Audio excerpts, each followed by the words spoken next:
Okay, moving forward once more, let's talk a little bit more about what the individual tracks offer within the mixer, in particular here in the audio track mixer for each individual channel strip, as they are known.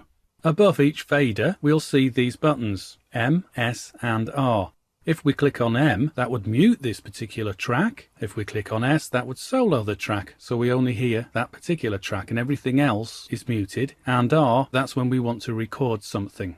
We'll deal with muting and soloing first of all. So if I mute the replaced audio channel but leave the embedded audio engaged along with the piano track, like the audio meter to the right of our sequence panel, we get an audio meter here as well for each individual track, rather than a combined audio output that we saw in that overall meter output display. This time I'll mute the original audio that's embedded into our video.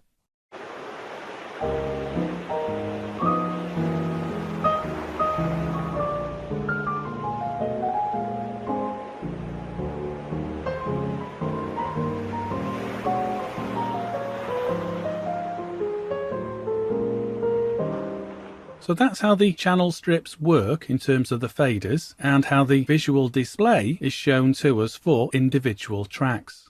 And by using these channel faders to balance out our audio with the piano audio track, I'll pull its volume down to -12 dB. So I've reduced its volume during playback by -12 dB. I've not reduced its volume embedded into the file. Remember how we did with the normalizing, where we increased or decreased the file's level. I've still got that file originally playing back at its optimum level, but I'm sending that file's output level to my master fader at a reduced level. This means that should I want to change it later on, take it back up to 0 dB or whatever, then I can do, because I've not really adjusted the original file. I'm only adjusting its playback level. Okay, so I can balance it like this so that I can hear it against all the other tracks, and I can be very precise with my fader. Now remember in the previous tutorial where we discovered our piano track was actually recorded around about 5 decibels below optimum level. There's nothing wrong with the file, it's clear enough. But remember earlier on in a previous tutorial, we realized the level as it's been brought into Premiere Pro was lower pre-bringing it into Premiere Pro and not as a result of us editing it here. And because of this, its volume is down. Because we know that information, what I could do is increase the volume, or at least the playback volume, by 5 dB. This means I don't have to normalize it.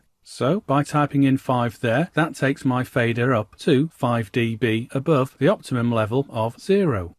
Now, one thing that you do need to take some care over is if you increase the volume of all your tracks, once they get combined, we could start overloading the output. If each file track is soloed, it wouldn't matter that they were all at 0 dB. But once you combine them and play them back together, the master volume of the combined levels would lead to digital distortion. So, for example, if I take the levels up for all 3 tracks, then combined, there's a chance that the volume of those tracks together will start to peak or distort. That's what you need to be aware of then, when using multiple audio files. You need to keep your eye on the mixer levels for each track and the master output level, because this will inform you by moving into the red when digital distortion could occur.